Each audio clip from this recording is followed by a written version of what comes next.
What's going on? What's going on? It's your favorite trans girl, Miley Carterr. So today's video is going to be the whole experience of my dad, me meeting my dad, Miley meeting her dad, after 7 to 8 long years of him being in jail.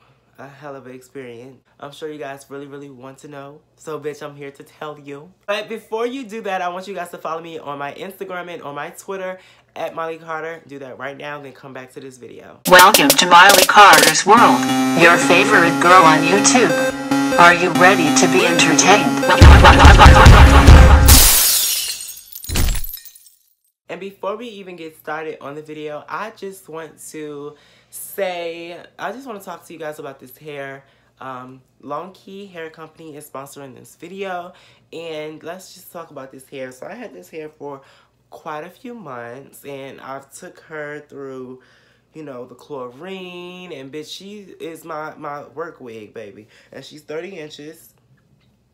So you guys can't see that. She's 30 inches, as you can see. This part needs some real good taken care of. But yeah, she's still shiny and she's still soft. Like, bitch, this wig has been through chlorine, baby. Like, I mean, chlorine. And I think this is 3 bundles. This is body wave.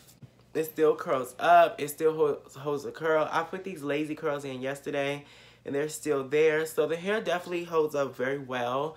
Would I personally buy this hair for myself? I definitely would. If you've got any questions about this hair, please comment down below and I will answer them for you. Also, the links will be down below. And thank you, Longqi Hair Company, for being so patient with me. I wanted to take this hair through everything that I possibly could have taken it through to see if it still was some good hair, and bitch, it is. I hadn't seen my dad in about 7-8 years. When I was in 8th grade, that was the last time I seen him. And I was his son. I was a little black gay boy, you know, at the time. And he had went to jail because, you know, that's where my dad was. He was in jail. And before he had went to jail, we did have a conversation. It was more so not of a, you know, dad, I'm gay. It was more so of like, I don't give a fuck who has anything to say about me. He was like, oh, what, because you gay? I'm still going to love you regardless. So I kind of took that into consideration before I had even thought about telling my dad that I wanted to transition. And I knew, you know, although my dad hadn't been in my life for a very long time, I knew that it was so important for me to disclose that information to him, because at some point, you know, he was going to see me. And all the trans girls want is to be able to hear their father say, you know, baby girl, and you're my little princess, and, you know, I love you, and, you know, that, I don't want this video to be emotional, but it was so beautiful. And I was going to record, but it was such a very impactful and, you know, such a beautiful experience and such a private experience. And I'm so private when it comes to my family, and I wanted it to be so personal and so private. And, you know, that's just, that was the main reason why I did not record. I received so many DMs about, you know, me going to see my dad, and a lot of people wanted to know, and I had got some text messages, you know, about the whole experience. And I wanted to make this video to basically tell you, like, really how it went. And all I can say, it was so beautiful. And, you know, I walked in my grandmother's house, and I was so nervous. Like, I was so nervous, and it's crazy because, you know, like, I had told him that I was transitioning.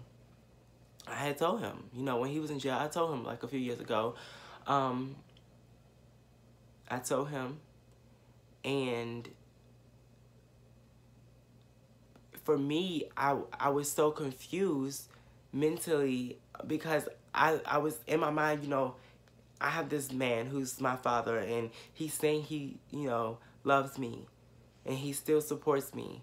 But at the end of the day, I was kind of feeling like, what if this is just jail talk? And, you know, what if, you know, when he sees me, that he flips the fuck out? And then I'm going to have to flip the fuck out. You know, then I'm going to have to show my defensive side and, you know, really kiki and tangle with his ass, you know? Because I'm just so defensive about, especially towards my family, about my transition. Like, I really put my foot down. And, you know, it's always a thing where I demand respect. You know, because I've been through so much within my transition that I feel like I truly deserve that love and that peace and that, you know, that kindness and that respect when it comes to my transition. So, you know, I walked into my grandmother's house and he hugged my sister, you know, for a few seconds, and then he came to me. You know, he tapped me on my shoulder, and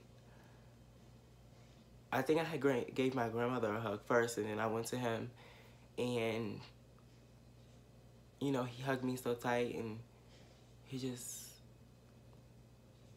kept saying I love you and kept kissing me, you know, and he started to cry, and I had to hold that in because it was a very special moment for me that really hit home, and I was so emotional, you know, for a while yesterday. This is my father giving me the confirmation that he loves me and he supports me.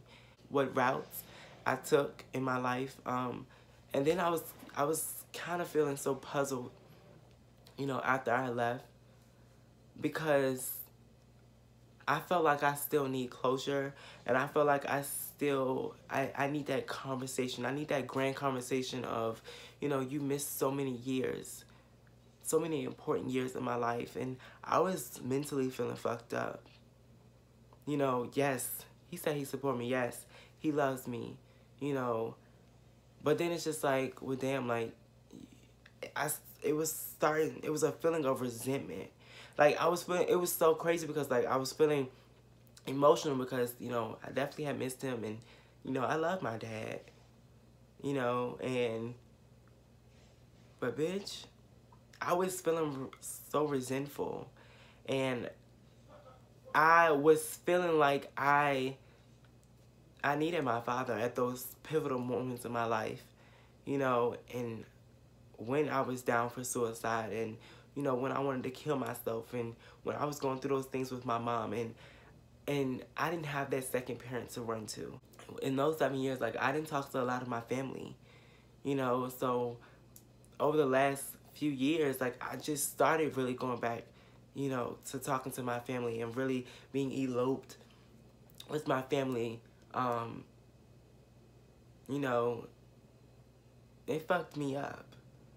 But, you know, a lot of you guys wanted to, you know, hear about my experience with my dad, and I hope you enjoyed listening to it.